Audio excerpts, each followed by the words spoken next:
এটাও তো হতে পারে। আমরা যখনই মানুষকে কিছু দিব, আমরা কখনোই ভাববো না এটা দিয়ে সে কোটিপতি হয়ে যাবে। সে যদি কোটিপতি হয়ে যেত, তাহলে আপনার কাছে কিন্তু সে হাত পাতত না। কারোরই কারো কাছে আসলে হাত পাততে ভালো লাগে না। কারোরই কারো কাছে সাহায্য চাইতে ভাল লাগে না। হ্যাঁ, কিছু মানুষের স্বভাব থাকে যে কথায়, কথায় তারা অন্যের কাছে সাহায্য চায়। নিজে হয়তো কোনো কর্ম করে না। আমরা তাদেরকে এনকারেজ করব। তাদেরকে কোনো অবস্থাতেই আমরা ছোট করব না।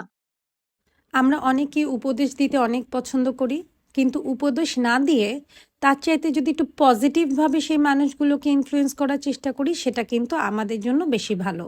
অনেক মেয়েকেই আমরা ভিক্ষা করতে দেখি, আমরা অনেকেই রেগে বলে ফেলি, বাসায় কাজ করলেই তো পারো। কিন্তু হয়তো আমরা জানি না যে তার সাথে যে বাচ্চাটা আছে সেই বাচ্চাটাকে নিয়ে কোনো বাসায় তাকে কাজ দিচ্ছে না। তাহলে আমরা এই ক্ষেত্রে কি করতে পারি? আমরা তাকে একটা কাজ অফার করতে পারি যে তুমি অমুক বাসায় কাজ খালি আছে, ওখানে বাচ্চা সহ